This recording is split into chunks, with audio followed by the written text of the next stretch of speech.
Now we will not do more calculations, just the results will be shown. And also I think I will already start the projector.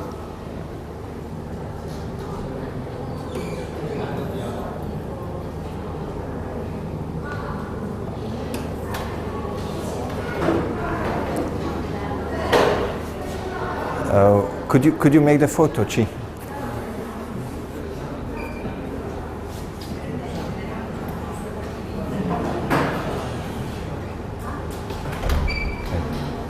Which is that, Chi?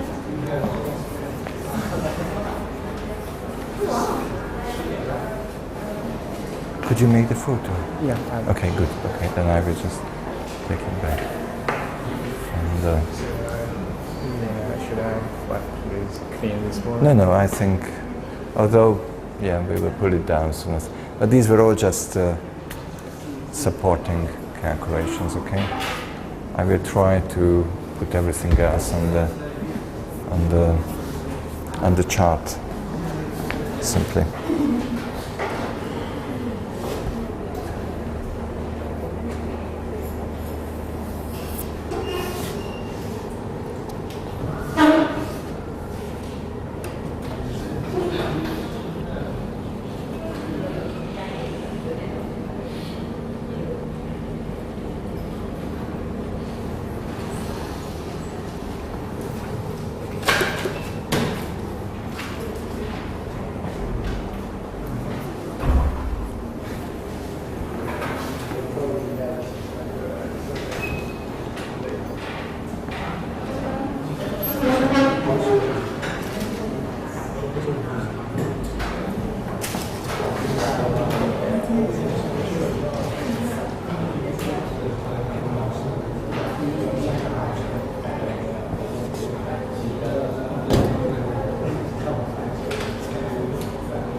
Isn't it fun? It's such a simple, it's just a spring and a PD, even not D, just a P controller, and it gets crazy. It's really hard to come lights.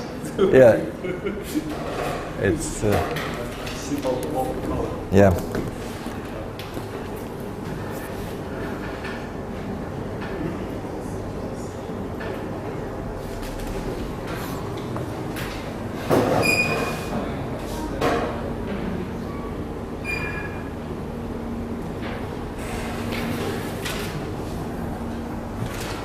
Yeah, okay, so let's do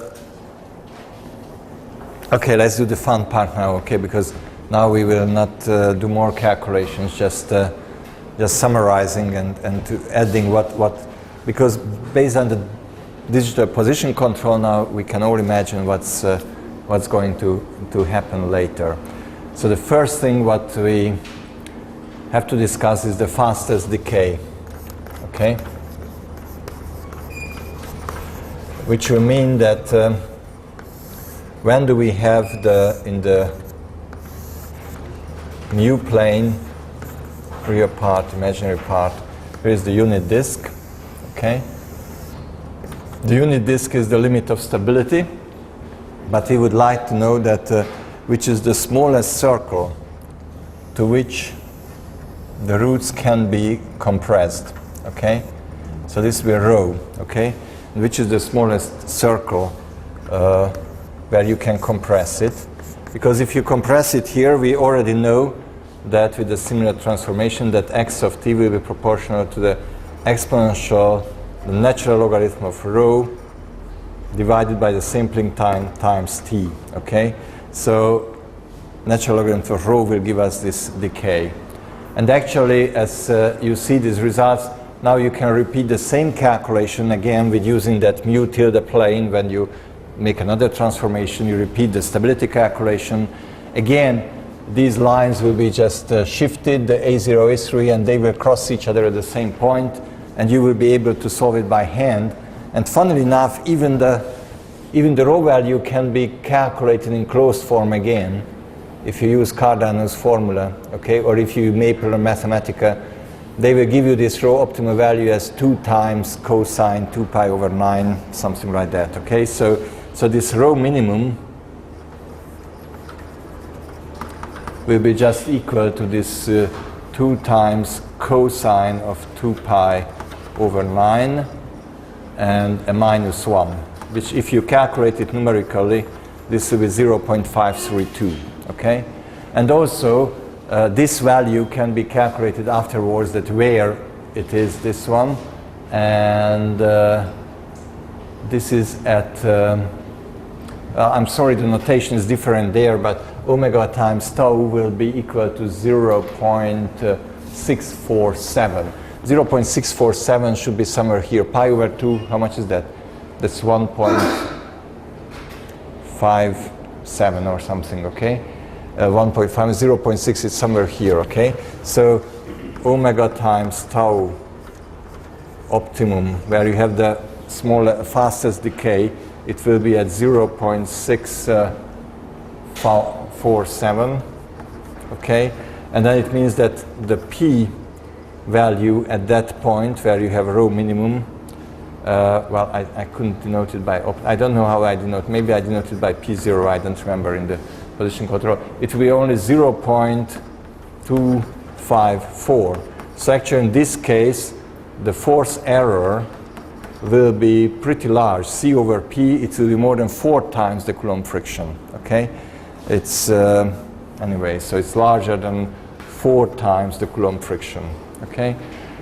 But in this, so it's 0.24, so it's somewhere here, okay? And 0.6 is somewhere here, and this is the point where you can actually get rho minimum. And this point is 0.65, and this one is 0.25. And then you will get the fastest decay. So if you want your robot to stop in the fastest way, you can put it there, but then your force error will be 4 times the Coulomb friction.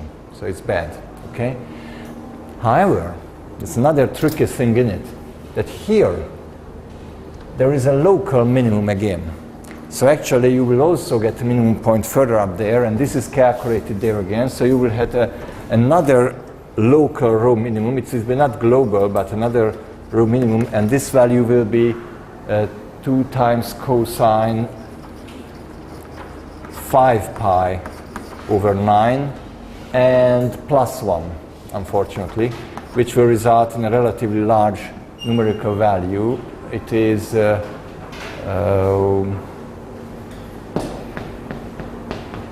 I didn't write it out there, my goodness. But its natural logarithm will be minus 0.427, okay? So it will be e to the power of... Anyway, it's not interesting anymore. So there are many, many calculations. It will be somewhere here, okay? It will be somewhere here. There is a local minimum also here. And actually, the value of k is 1.14. So it will be somewhere here, okay? It will be 1.14, okay? This will be, I don't know how much, and there will be another local rho minimum, it will be the second one. This is the best one, it's a little bit worse, okay? But then you can also have one here, and one here, and one here, and one there. So there are many, and here you will always have rho minimum 2, and here you have rho minimum 1, okay? So these are the places where you can have the best decay, but this decay is a bit worse than this one. However, here delta F will be much better because here P0 is 1.14 something. So actually the force error will be in the range of, well, it will be somewhat around C, a little bit less than C, okay? 0.9 times C or something. So the force error will be, but of course if you go further up, you can go down to the 2/3 of C, but then you will stop very slowly, okay? So the story, I hope that if you understand what happened in case of position control, the same thing will happen here, just these will be the local minima, okay? Next question, viscose damping, okay? So if there is viscose damping in the structure, which can be in several ways. I will show you partly that sometimes we can, because we make the sensor and the contact with the environment, we can add some damping here, okay? So we can introduce additional damping, but also the DC motor characteristics, as we discussed it, it also causes damping, okay? So viscose damping or DC characteristics, okay?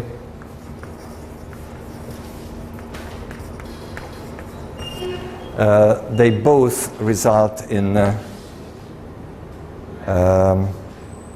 same stability problem. So it will look like this, that x double prime t, and then we will have here a 2 times zeta times omega times x prime capital T plus omega squared times, okay, and everything will be multiplied by tau, sorry, it's 2 times z times omega tau times x at t plus omega times tau squared times x at t equals to 1 minus p times omega times tau squared times x at j minus 1, okay? So just you will get a term here with a corresponding damping factor. Unfortunately, in this figure, I denoted the damping factor by kappa, the damping ratio by kappa. And I showed there that when zeta is equal to 0.06, these are my other handwritten notes, but actually we can represent it in this figure relatively easily. So I will do the, is there any color I haven't used that? Or, yeah, I ran out practically all the colors, but I will try the yellow again, okay?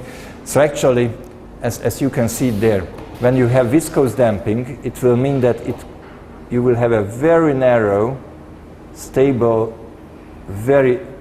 because then the non-sampled analogous system will already be asymptotically stable, because now we have the damping.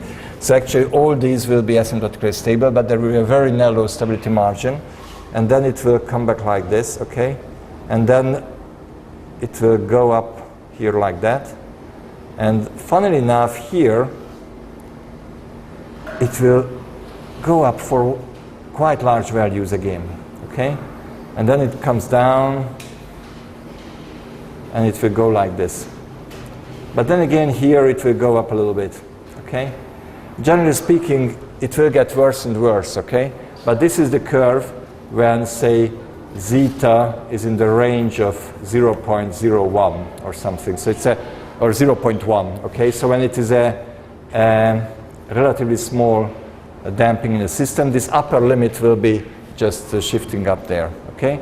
And funnily enough, here at 2 pi, the situation will get better. So actually, what we originally suspected that these regions are wrong, actually, in the presence of damping, these are good. So it's not so bad if the natural frequency is the same with the sampling frequency, but you will get a very narrow, stable region, okay? So all this upper limit here will be connected and will be shifted up. This is done by computer already, and I'm sorry again, the notation, it should be mu, and everything is different. What will happen down, it's also funny. You get used to it that the damping will increase the stable region, okay? But here, it will increase indeed, but as you start reaching this pi, actually it turns out that this will be wrong, actually. The damping will make it worse. So actually there will be an instability which will go inside, and then it will just continue like this, okay? So actually here, it's a very interesting case when viscose damping will make the system unstable, which was originally otherwise exponentially stable. So things starts behaving in an opposite way as we got used to it. While this region gets wider, this region is lost, okay? So actually the stable region will be something in between the two, okay? Very funny. And these will be bad, so when the ratio of the natural frequency and the sampling frequency is an odd number or odd number times 1/2, these will be bad and relatively narrow margins. Where they are the same, it will be good, but they will be very narrow again. So it will be quite difficult, and actually, well, you will see the experiments why it causes many problems, okay? And then the same happens here, okay? But it will be not as bad here anymore, okay? And so on, okay? So this is when zeta is small, and when zeta is getting really large, say in the range of 1, okay? Then it will be like, no, what? No more colors, I'm sorry. It will be like this, okay? It will just get even thicker, okay? And it will be like this, okay? This is when zeta is in the range of 1, okay? So it will be like a hyperbola, simply, okay? And these waves will just start disappearing, and actually these instabilities will also almost disappear. So it will go down as z tends to 1, for example, when it's already starts getting overdamped or something, okay? So you will get practically a hyperbola-like stable diagram, and all this funny structure will slowly disappear. But if we have an undamped system, then it will oscillate hard, okay? I think in the next pictures I try to show it, for example, here it shows for zeta equals to, oh, it disappeared. I think it's for 0.1, okay? When zeta is 0, this is the stability limit, okay? This is at about 2 pi, okay, which goes up and comes down. And then I also added the rho, and as you start decreasing rho from 1 down to 0.532 is the smallest, and how it starts shrinking into here, and there are these local minima here, and there are others there, and so on. So it starts getting pretty complicated, but even if you have damping and everything, you can repeat the same calculation. But of course now you will do it on a computer, and you will do it with computer figures. Now the differential gain. Why do we say that don't use differential gain? So this was the viscose damping, okay, and differential gain.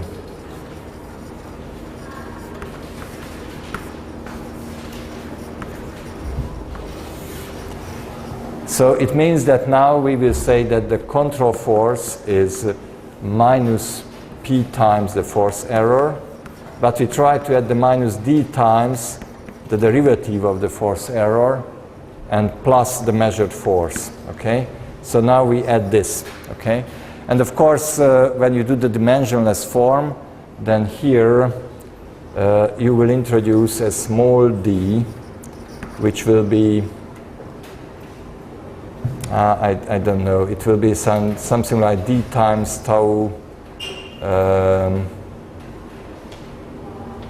over m, or I don't know, something like this, okay? So when you I don't want now to do the derivation, but in the same way as we did it in the case of the position control, you have to do it and do it. Now, that's what I said, that one student of mine, whole PhD went on this, because he did so many, it was a horrible calculation again, very long, but finally he managed to push it through, and here you can see when the dimensionless damping is first only 0.05, and then it gets 1.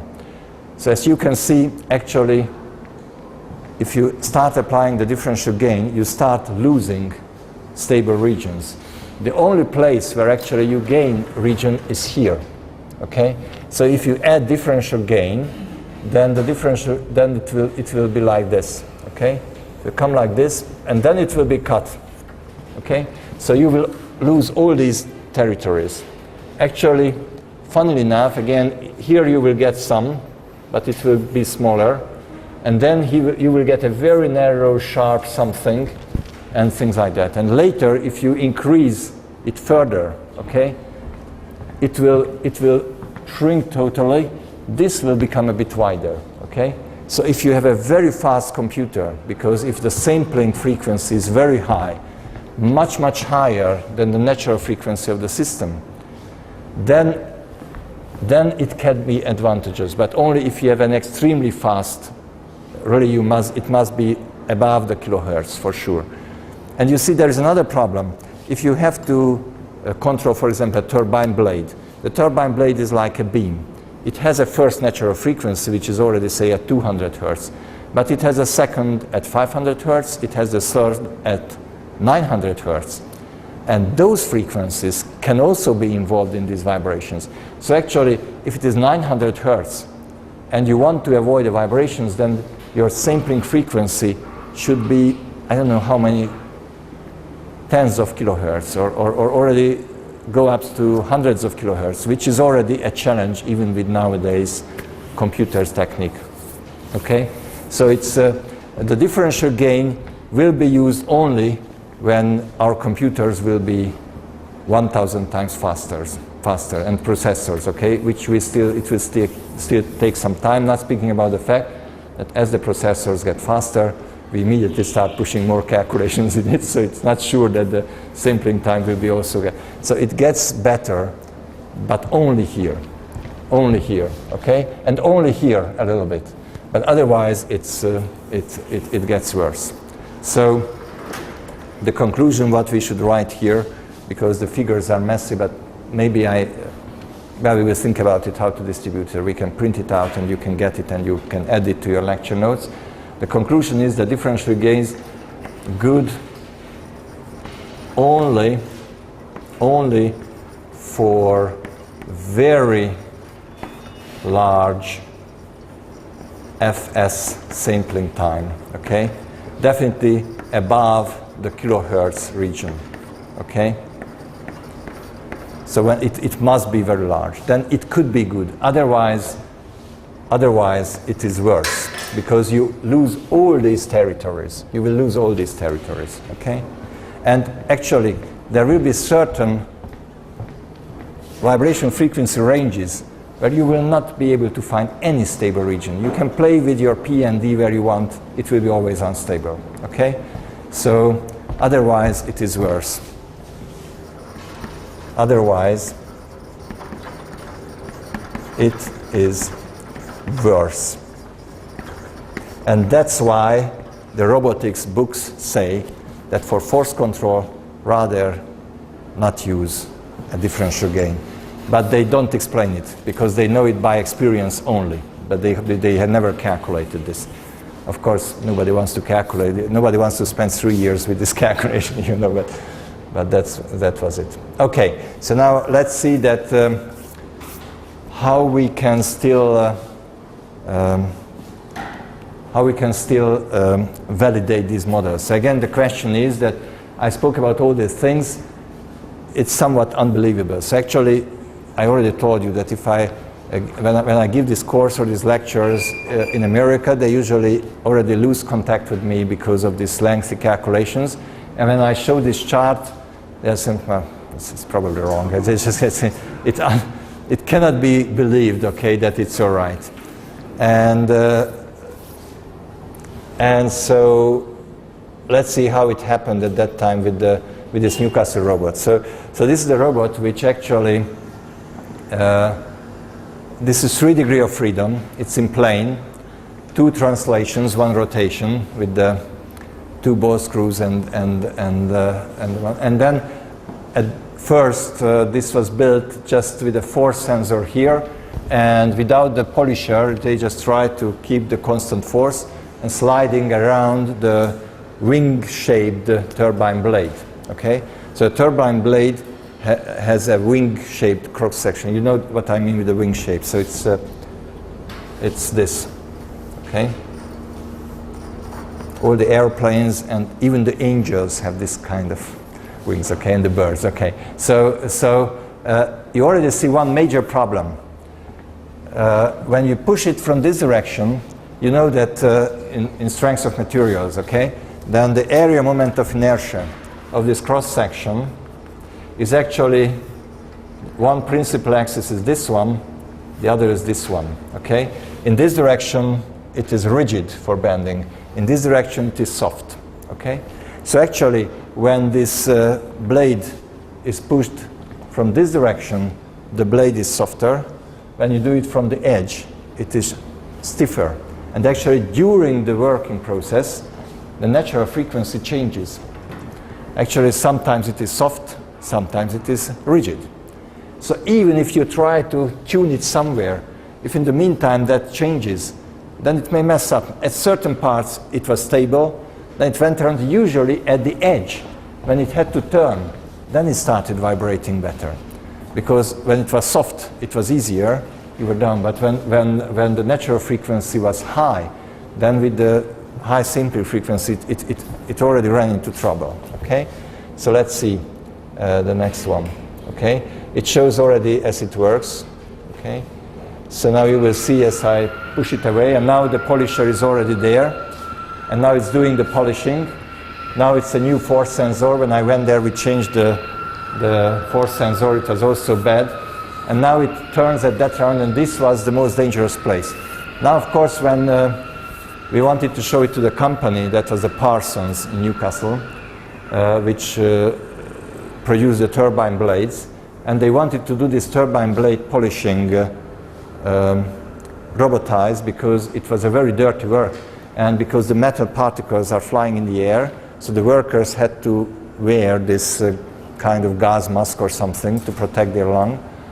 And then they couldn't work long hours because it's very heavy to get air in that. So it was a very expensive job, and they thought that it could be done by the robot. Now the robot did the polishing, but sometimes it lost stability, as I showed you already, and it started this low frequency vibration, or it couldn't keep the constant force. It was prescribed 50 newtons, and in the real experiments, sometimes the contact force was only 10 newton, sometimes it was 90 newtons. And this was the best they could reach. So actually, sometimes they almost lost contact, the polisher, okay? Of course, when the company came out and the directors, they couldn't see it because it looked nice, going around, but actually the polished surface was not nice, because at certain parts, like the window was partly dirty, okay? Because at some parts it was not pushed properly, sometimes it was pushed too much, and when they tried to increase the gain, it started vibrating, okay? So something had to be done. And so here we can see the modeling, how we model it, okay? Now you can see it in slow motion as it takes its turn, and now we will see clearly how the whole thing is, but unfortunately the figures are rotating the other way around, okay? So now the robot is on the left-hand side, and here is the polisher, and here is the wing-shaped turbine blade, okay? And here is the force sensor. Now the force sensor, here is the cable of the force sensor, okay? And here are 2 plates. And actually the force sensor is measured by the deformation of the plates. So actually the model is really just like here. Here is the robot, okay? Here is the sensor. These 2 plates are the springs, okay? These 2 plates are the springs, and there is an inductive position detector, okay? and that measures on the top, and with the cable sends the signal to the computer that how much is the deformation of the spring. So actually this can be converted into a force value which will measure the contact force between the blade and the polisher. Okay? However, the further complication started with the fact that the turbine blade is also elastic. So it also vibrates a little bit, not much, but it perturbs. It's a kind of high frequency dynamics. So when we try to make a proper mechanical model for this, then we had to simplify it further, okay? And just we get something like this, okay? This will be the model that we... Actually, I put it also on the PowerPoint, but that's not really nice, and I had no time to make my own model, but it is something like that. But here, I would like to draw a better one, okay? So here is the robot, and the block, and what I denoted by Q, that will be the control force, okay? So the control force FC will come here. This is our notation now, okay? This is the control force which comes from the DC motor, okay? So here should be the DC motor, okay? Which is not presented here, okay? The DC motor is there. I have put there a damping, okay? This wants to represent the characteristics of the motor, okay? So now here we have a damper, a dashpot, okay? Which has a value, I think in the next figure I try to make it better. Yeah, it is CR, okay? Anyway, I will still leave it here, and I denoted this is CR, this will be MR. This is the mass of the robot, okay? This is CR, which is the DC motor characteristics. It's a damping. This is a DC characteristics. Here is the drive friction, okay? Which is denoted here by this capital C, okay? It wants to be the drive friction. So this is the drive friction, which is the Coulomb friction force, capital C. Then we have the sensor, okay? So here we are. Can you see? This is these plates. These are these plates here. These are the force sensor, and actually they also have a little bit of damping, not much, because they are just steel plates, okay? But there is a little bit of damping. Then there is what I denoted there as in the figure as the mass of the sensor, or the mass of the tool, okay? I denoted it by M sub S, okay? That was the sensor mass, sensor damping, and sensor stiffness, okay? All these units here. This one and the two stop there, okay? Then it was pushed against the environment, okay? That's the turbine blade. I denoted the M sub E, okay? And this was the first vibration mode of the turbine blade, which had a modal mass ME, and it also had a stiffness, and it also had a small damping, okay? And this was the stiffness of the environment and the damping of the environment, okay? And actually, here we measure the deformation. So the force error was sent back by measuring this deformation, and this was sent back to the computer, and then back to the motor, okay? So this is now it is a realistic model. So it really tries to implement all the parts, the turbine blade, this one, and here the rest is the robot, and also the sensor and everything, okay?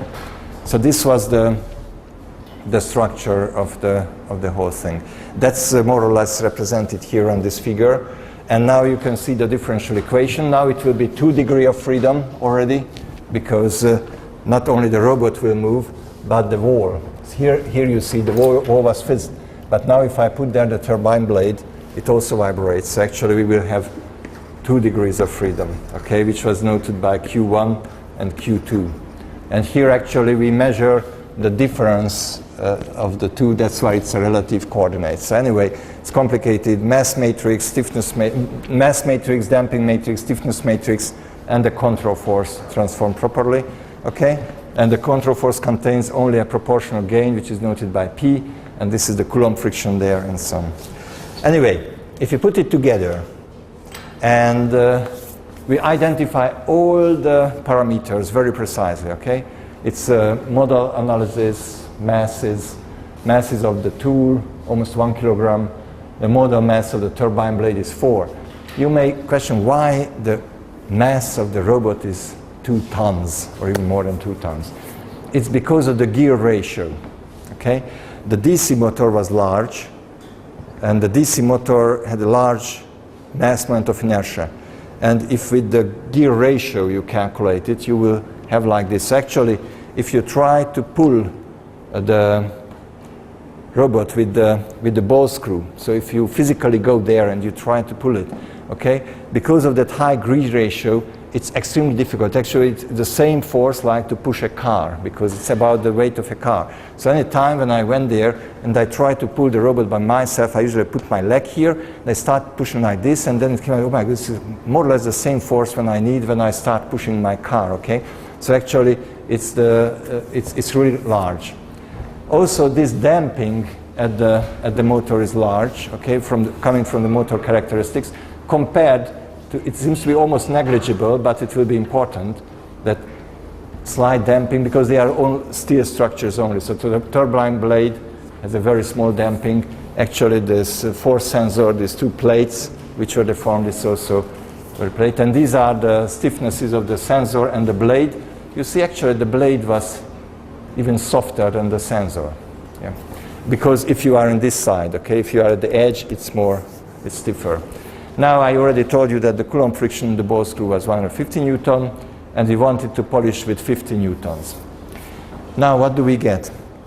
We repeat the same calculation for this 2 degree of freedom system. Now we have all the additional things in it, and we obtained a stupid stability chart like this. It means that this is the proportional gain, and this is the sampling time in milliseconds now. So these are real values with these numerical values. And on one hand, we are happy because actually we can have quite large proportional gains. But if you remember, I told you that actually that control loop, the sampling loop, it ran with 100 hertz, with 10 milliseconds. And actually at 10 milliseconds, you could have only about 6 or 8 for the proportional gain. So even if you did it optimal, so even the force error was about 20 newtons, around the 50, okay? Because if you divide the 150 by 8, then it would be about 20, okay? So still here we have instability very quickly, while it was just interesting to see that how the hell, if I increase the sampling time, we get a huge stable region here, and actually I can increase the proportional gain 10 times higher, and instead of having 20 newtons in error, suddenly I can get it down to 2 newtons only, okay? So that was a time when, okay, it was already at the end of my stay in Newcastle, and I worked a lot on that, and they said that it's magic, okay? So it was unbelievable that suddenly unnecessary calculation loops were put into the software to make the calculation almost 2.5 times longer. And then the robot started working with much more precision, okay? Now, why is this structure? Actually, it's a combination of 2 of these charts. One chart, okay, here is P, and here is the time delay tau, okay, 1 over the sampling frequency, 1 over Fs, okay? Now the natural frequency is fixed, okay? And there is one stability limit which is related to this high damping. It's almost like this, okay? It's a little bit, but like a hyperbola. And this is this one, okay? This is this one. There is with the large damping. But the structural parts, the turbine blade and the others, they don't have the large damping. They have small damping. So they still have this structure. So they will have these things in it, okay? And the next one comes somewhere here, and the next one here. And that's why the stability charts look like this. okay? So the combination of the two. This is the one for large C, and this is for the small c, okay? Or the small modes. So there are two vibration modes combined in it. One is related to this large stiffness, but there is a high frequency oscillation with small damping also, okay? So it's a combination of two, and that's why the combination of the two charts will be this, okay? Well, how did I, yeah. Why cannot you see this, okay? I already see the face of Chi that he's looking for that one, okay? You cannot see it here because experimentally I could never go down below 7 milliseconds because the processor, even if I did the calculation the shortest and fastest, we couldn't get here. And only at 0 it starts going up, and it's very narrow, okay? I made it too thick here, okay? It's a very, very, very narrow region here, very narrow, okay? So, anyway, it was like this, okay? More like this, okay? And this was the stable region here. Now again, when we had this stability chart, again, even the designer of the robot told me that it's stupid. It cannot be true. It's so complicated. And also I calculated the vibration frequencies. And there were vibration frequencies with 4 hertz. Other places it was with 15 hertz. And I said that it can vibrate with 2 different frequencies. And actually, he usually measured the 15 hertz. And he never had a low frequency oscillation.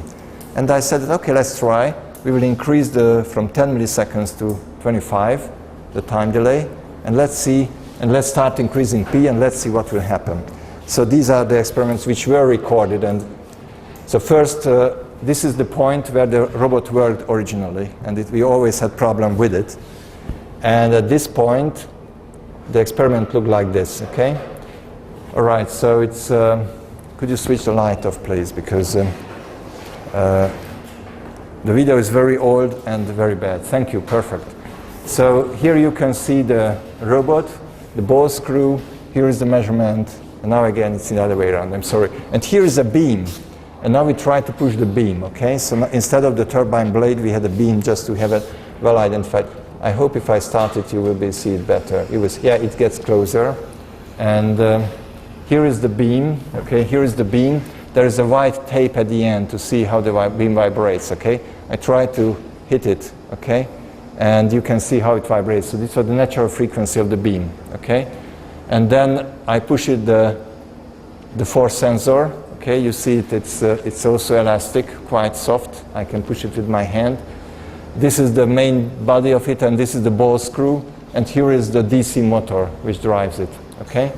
So all the units are clearly there, okay? And now I hope the experiment will start. Okay, now I go to the computer and I start it, and now it will run against the beam. Oh, I get closer with the camera first just to see what happens. Yeah, I hope it can be seen now, okay? This will touch the beam. This is the beam here. Yeah, I show it again, okay? The beam vibrates, and you will have to watch out to the end of this. Now the first experiment, oh yeah, I still show it again, that's the inductive detector at the top, and this is the soft stuff, okay? This is a steel bar at the end, which the deformation of which measures the thing. Okay, yeah, and I also try to explain that behind that there is a gadget with which I can add damping for the sensor, okay? And yeah, that's the force sensor, and even the sound has gone in the meantime, or at that time they couldn't digitize it, so it was lost. And there is a gadget with which I can actually vary the damping of the sensor. So this one here could be varied with a certain stuff, okay? And okay, just now the experiment will come now, I hope. No, because I have to hit it. I would have needed the remote. Okay, now it went, and can you see this? It started vibrating, okay? And actually it vibrates here at the ball screw. You could, and the motor, you could see this, and this was the signal in the function analyzer. It's a relatively high frequency vibration, and when you do the Fourier transform, then you will get the 15 hertz, as I showed it to you, And it was even a nonlinear vibration, so at 30 and 45 hertz, you could get also higher harmonics, okay? So clearly, we could identify this point, okay? This point and the 15 hertz vibration frequency.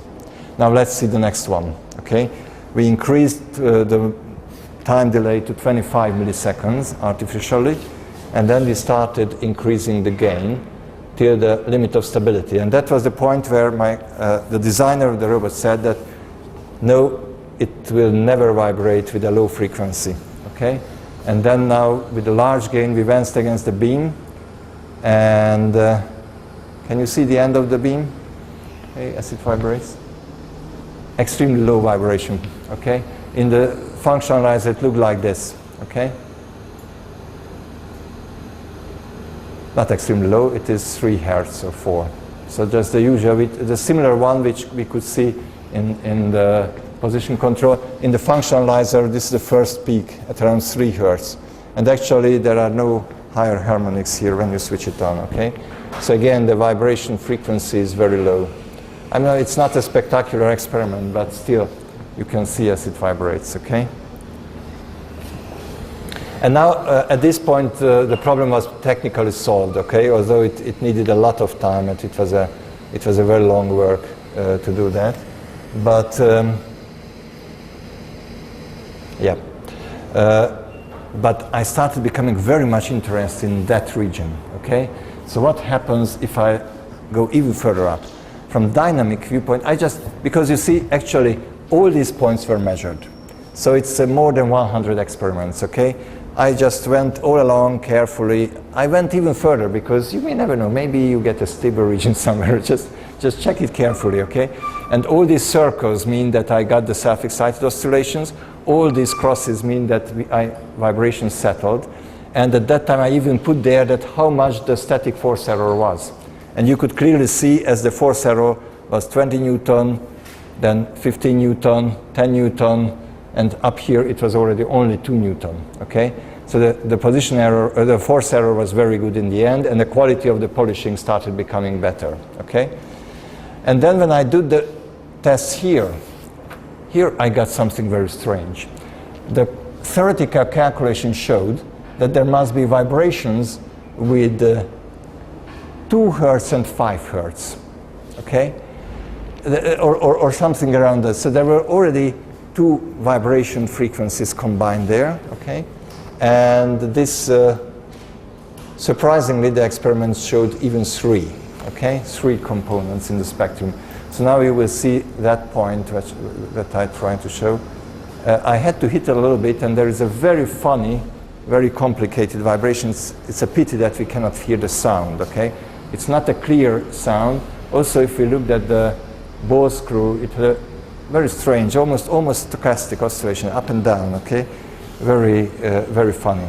If we look at the functionalizer, how it looks, then you will see that first it settled because the dry friction captured it, but when I knocked it a little bit, it started oscillating. So if we stop here somewhere, okay, or maybe it will stop by itself, I don't know.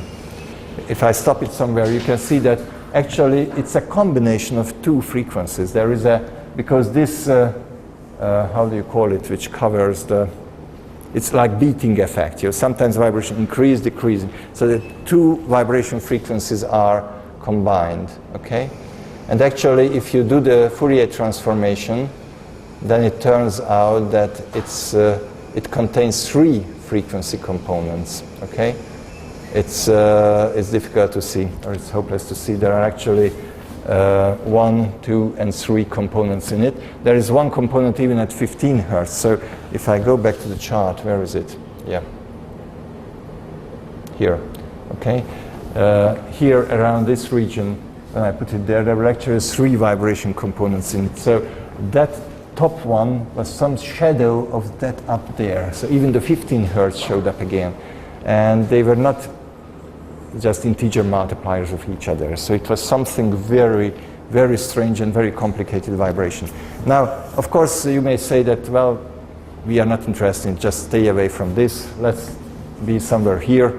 Polishing is beautiful and everything is solved. But try to imagine that if you do this blindly. And the guy who built the robot and worked on it for 3 years and couldn't make it couldn't make it work well. It always, he tried everything. He just went around with the gains, added damping here, there, add a sensor, differential gain, take it back, change the processor. He did everything what he could, even some parts, the force sensor was rebuilt, new construction was designed. It didn't want to work better, and sometimes when he did it blindly, sometimes he got a vibration like this. It vibrated almost stochastically, so components in it, and couldn't imagine what's going on, okay? And it's not surprising. So it's very, very complicated, unfortunately, okay? Well, yeah, I think it will be enough for today. There is one thing I thought if we have time, then I could have added, and this is about, because she already asked me about that, what happens if the gain changes in time. You can change it, of course, that it's, I don't know, first like this, after that like that. But actually you can also change the gain periodically. And that's a good idea to change the gain periodically because it will be like the Mathieu equation. So it will practically mean that we try to make artificial stiffness with our computer which is varying in time, okay? It's a little bit similar to the sampling, which is also something varying in time. And this is good because actually Ambruzzelli will come here soon, okay? I don't know whether he will speak about this, but he did this experiment that actually for negative delta, so when the system is unstable, you can still get stability when statically unstable, because delta is negative, with proper excitation at the gain or at the stiffness, you can get stability. And this toy experiment that he did at home in the bathtub, okay, with the Lego boat, okay. You see the boat is unstable, but then he let it vibrating vertically, then it has become stable, okay. So actually if you give an excitation which would make change stiffness, then it gets stable. While if it's otherwise, it is unstable. Okay. So with a certain excitation at the gain, you can make the thing stable. Actually, he needed this spring here because this rubber spring because he couldn't tune the parameters into the right region otherwise. Okay. But still, you can see that the unstable boat just turns on one side when it stops. Okay. And actually the same idea can be used also in case of force control. So I tried to, I'm sorry, it's not PowerPoint, we are out of that. And if we go through this, so the idea is that actually you have to vary the gain periodically. How you vary, it's another story. It can be optimized as the actin weight is the best. You can also check it in, maybe Tuesday morning we will speak about a little bit this time periodic gain. But the main point is that the same loop you use, just the feedback is not continuous, just sometimes it comes, sometimes it's not. And with this you can do the stabilization, the same thing as I spoke before, although here I try to explain it, and I already showed you this experiment with the Hirata robot. When you use the constant gains, you have this kind of stability boundary, if you have strong enough, large enough damping, and here you can see as you increase the gain and it goes through. And for 4 it is still stable, and now for p equals to 5 it will start vibrating, okay? 4.5 is still stable, and at 5 now it starts vibrating, okay?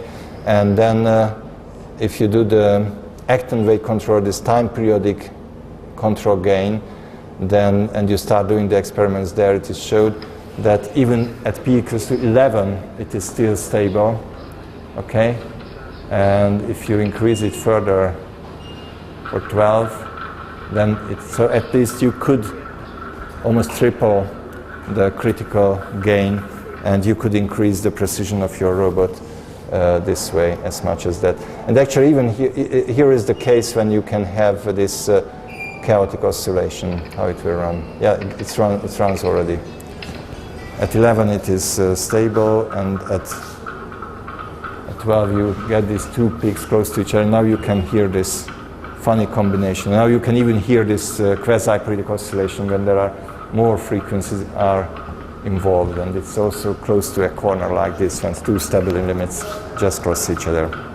Anyway, so we went a little bit far from the original problem, but I think if somebody once ever just saw this hand calculation and starts feeling that it is true, then now you can imagine that why there is still no industrial robot which would be able to do the force control. In spite of the fact, if you speak to the developers, they often say that, oh, we already solved it, yeah, for a certain problem, when they know exactly the environment. But to make a robot which can touch anything, soft or rigid things, it's still not there. And it's still difficult for us. That's why we shake hands, you know. Okay, so thank you very much for your attention for today. And see you on Tuesday.